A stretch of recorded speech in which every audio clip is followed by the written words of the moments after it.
Halo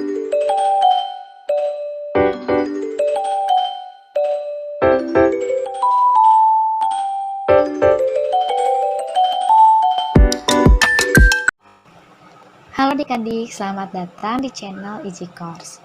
Pada video kali ini, kita akan membahas materi kelas 10 mengenai penentuan massa atom relatif dan penentuan massa molekul relatif, atau yang disingkat sebagai AR dan MR.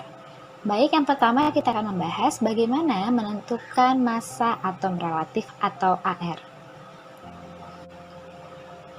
Adik-adik pasti sudah tahu kan bahwa atom itu bentuknya begitu kecil sehingga kita akan sulit membandingkan dengan benda apa saja, sehingga digunakanlah massa atom relatif. Nah, massa relatif ini bukanlah massa mutlak. Nah, sejak tahun 1961, Yupak mengambil isotop C12 yang digunakan sebagai unsur pembanding dan didefinisikan sebagai satuan massa atom atau SMA, yaitu 1/12 massa atom dari C12.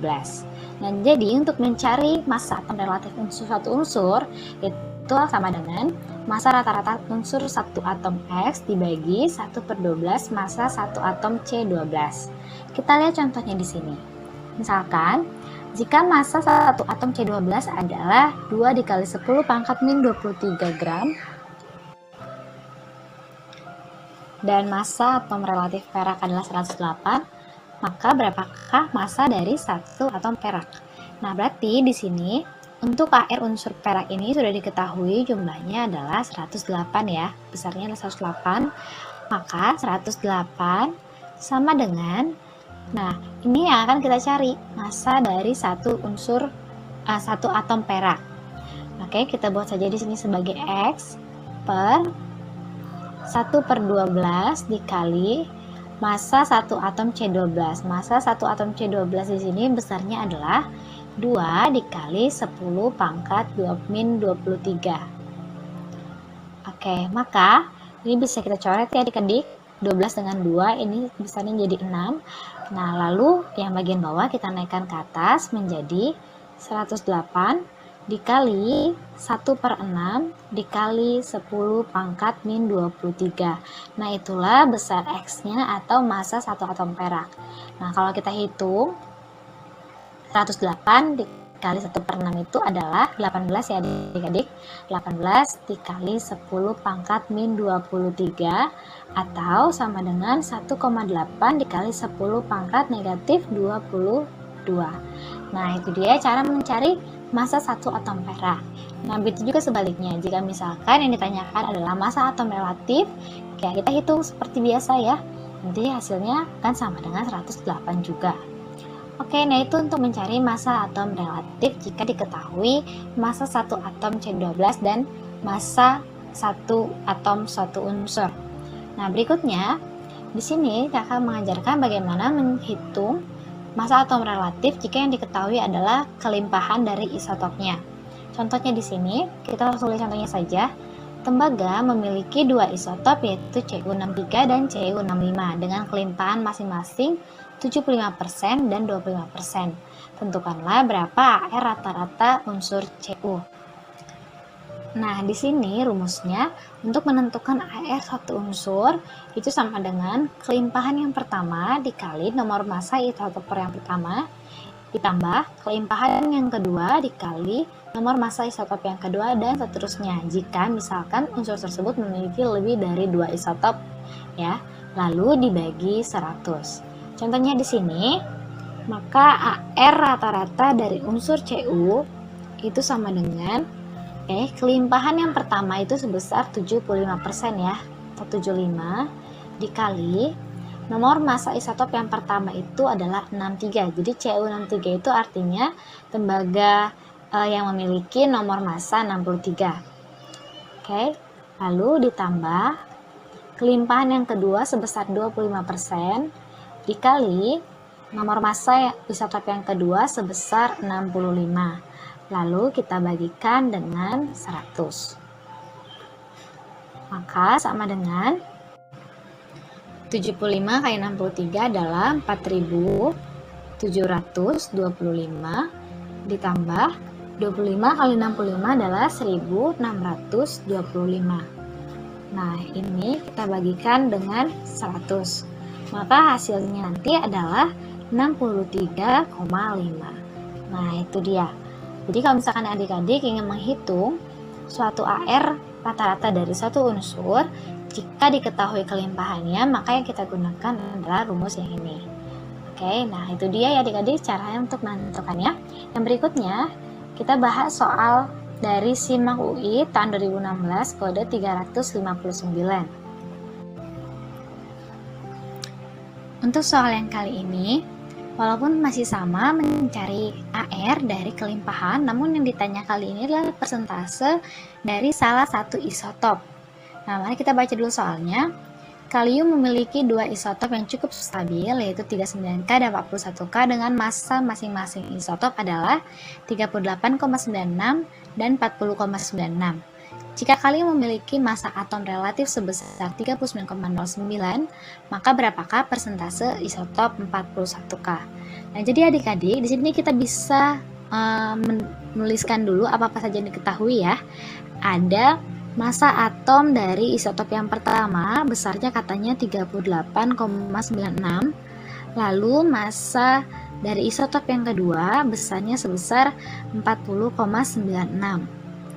Nah, lalu untuk persentase kelimpahan, jika kita misalkan untuk isotop yang pertama, persentase dari isotop yang pertama kita misalkan dengan X, maka persentase untuk isotop yang kedua itu pasti adalah 100% dikurang X, karena jumlah dari keduanya itu harus sama dengan 100.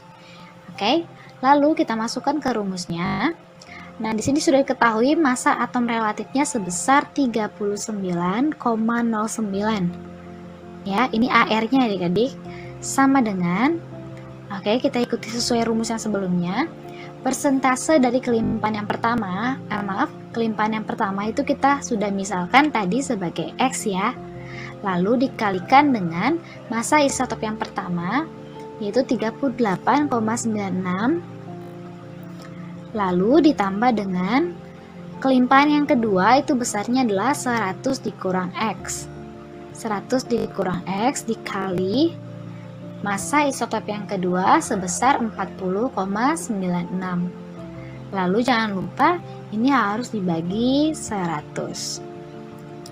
Oke, dari sini 100-nya bisa dikali silang ya dengan 39,09 ini menjadi 3909.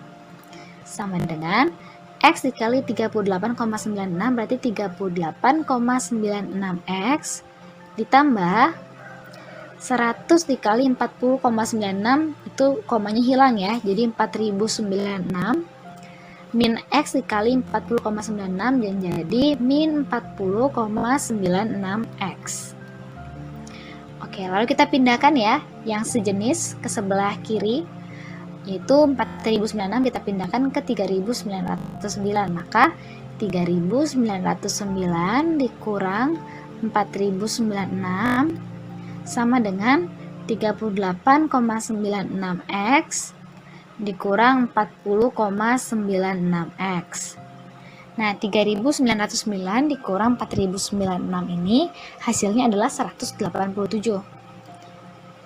Oke, negatif 187 ya. Lalu ini sama dengan, ini hasilnya adalah negatif 2X. Maka X sama dengan 93,5%. Nah, itu dia untuk nilai X-nya. Berarti X itu kan adalah kelimpahan isotop yang pertama ya. Nah, sedangkan yang ditanya di sini adalah isotop 41K. Isotop 41K itu kita misalkan sebagai isotop yang kedua. Maka nilai kelimpahannya persentasenya sama dengan 100 dikurang, nah X-nya adalah 93,5. Maka hasilnya adalah 6,5%. Jadi jawaban yang tepat adalah A. Nah, itu dia adik-adik ya. Sebenarnya soal seperti ini yang mengenai kelimpahan isotop itu sangat sering keluar ya, baik di SIMAK UI, UGM, dan juga UTBK, SBMPTN. Oke, yang berikutnya kita akan membahas bagaimana menghitung massa atom relatif suatu senyawa ya, sebenarnya massa molekul relatif.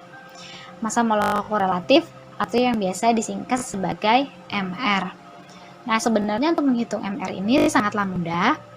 Biasanya sudah diketahui AR dari masing-masing unsur, jadi kita tinggal menjumlahkan saja. Contohnya di sini yang pertama, jika diketahui ARH sama dengan 1, 0 sama dengan 16, dan S sama dengan 32, hitunglah berapa MR dari H2SO4. Maka MR dari H2SO4, oke, di sini kan hanya ada 2, berarti 2 dikali AR dari H. AR dari H adalah 1. Lalu ditambah, kita lihat di sini jumlah atom dari unsur S itu hanya 1 ya. Berarti 1 dikali berapakah ARS? Yaitu 32. Ditambah, selanjutnya setelah S adalah oksigen. Jumlah oksigen di sini berapa? Yaitu 4.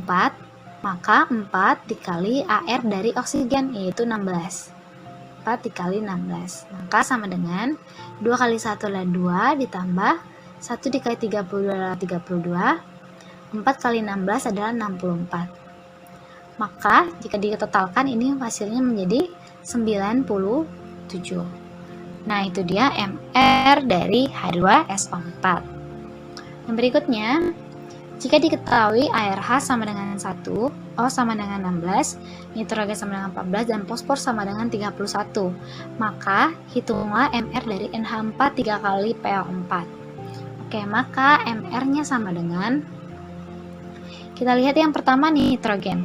Berapakah jumlah atom nitrogen di sini? Jika adik-adik menyebutkan 1, itu sudah salah. Kenapa? Karena NH4 ini dikurung ya, dan ada angka 3 di luar. Maka kita harus kalikan jumlah atom nitrogen yang di dalam dikalikan dengan yang di luar. Karena di sini nitrogen jumlahnya 1, kita kalikan dengan 3 menjadi 3, maka 3 dikali AR dari nitrogen adalah 14. Oke, lalu ditambah, setelah nitrogen kita lihat hidrogen. Hidrogen jumlah atomnya bukan 4 ya, karena kita harus kalikan juga dengan yang di luar, karena mereka dalam satu tanda kurung. 4 kali 3 itu adalah 12. 12 dikali AR hidrogen yaitu 1. Oke, lalu ditambah, jumlah atom P di sini hanya ada 1, berarti 1 dikali 31. Ditambah lagi, oksigen di sini 4. 4 dikali 16. Nah, seperti itu ya. Maka hasilnya adalah 3 kali 14 adalah 42, ditambah 12 kali 1 12, ditambah 31, ditambah 64. Sehingga hasil akhirnya jika dia ditotalkan itu adalah sebesar 149. Nah, itu dia adik-adik cara menghitung massa molekul atom relatif atau yang disingkat sebagai MR. Oke, sampai di sini saja pembahasan kita mengenai penentuan AR dan MR. Semoga ini bermanfaat buat adik-adik dan dapat dimengerti. Jangan lupa untuk selalu dukung channel ini ya. Oke, sampai jumpa di video yang berikutnya.